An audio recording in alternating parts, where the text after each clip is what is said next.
What's up, guys, and welcome back to Beyond the Void Horror Podcast. My name is Alex, and today we're going to be doing a spoiler-free review and Blu-ray unboxing sort of review of a new movie that came out in 2020 called Maniac Driver. It's a Japanese giallo. Let's get into it.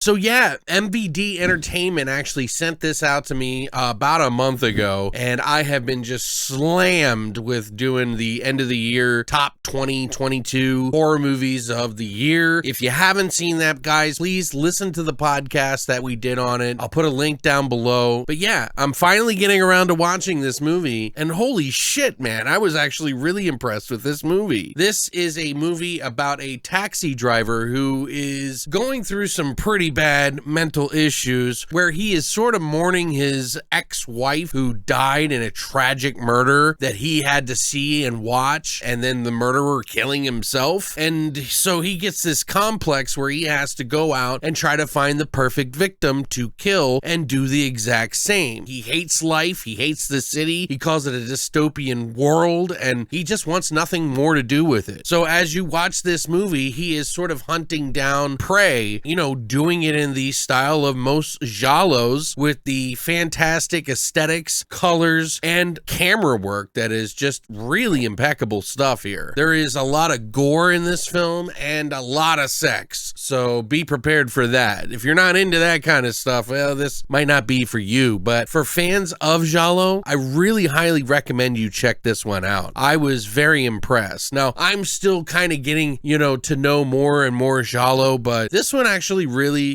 got me interested in the film. Now, there is a couple of slow parts in it, but the sort of dialogue that is going on as you follow this killer, which is a little not typical of giallos from my personal viewing experiences. Sometimes they do kind of let you know who the person is in the beginning, but by the end, this has a crazy twist that you will probably not see coming at all. I didn't, and it has a pretty damn good finale. I actually like this one so much that I actually went back and started adding the director's older movies like Gunwoman and Karate Killer to my wish list. The director and writer of this movie is Hirondo Mitsutake, who is I've never actually heard of before, and this is kind of my first foray into them. I have heard of the movie Gunwoman, but I don't remember if I ever saw it. I vaguely remember something with a woman with a gun arm, but maybe I'm getting that mixed up and this is a completely different movie. But either way, I added that one and another one to my list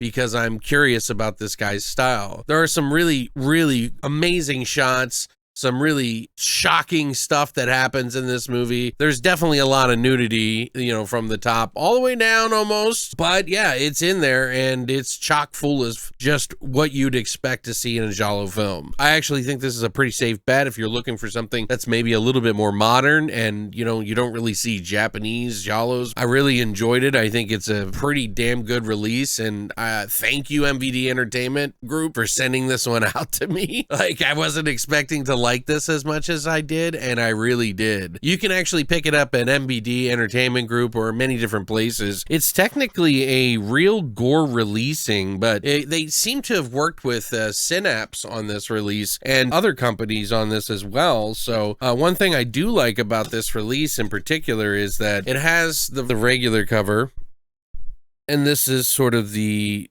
giallo typical style that you would see on a giallo film, which I personally prefer, to be honest. And when this guy goes out and kills, it's really unique. They put him in a motorcycle helmet, and he goes around, of course, with his black gloves, and then of course there's this audio sort of like speak and spell sounding voice that he has, which is just laughter, and it's pretty unnerving, and it kind of really works with the music and everything. Like, it's really super stylish stuff here, guys. Like, I was not expecting it to be as stylish as this, so highly recommend this movie. I think you will definitely appreciate and enjoy this if you are a giallo fan to some degree. I would personally give this a 7 or a 7.5 out of 10. There's some things in it that wasn't my bag, so to speak, but it's so well done, and the ending was just fantastic. So it really kind of boosted my vibe about this movie. The music in this is just really, really good too. So you get a lot of stuff in here that is just really aesthetically pleasing, and you get to follow this maniac killer on the road, and you're just wondering what the fuck is going on, why is this happening, and his logic is just kind of beyond words. Like, it is pretty wild stuff. The ending is pretty damn wild as well, so highly recommend this one. This has a sort of making of by the director and some of the adult stars that are in the film, which, by the way, we have, and I'm gonna have to read this because I'm gonna butcher the names, but Sayu Yusui and Ayori Kogawa and Ai Sayama are some of the adult stars that are in here. Apparently there's more than just those three. There's a lot, probably because of the nudity and stuff in this movie. Probably not that easy to get people to do that, so that's not uncommon, I guess. Some of the extras in here, like I said, you get the making of with the director and all the different adult stars that are in it.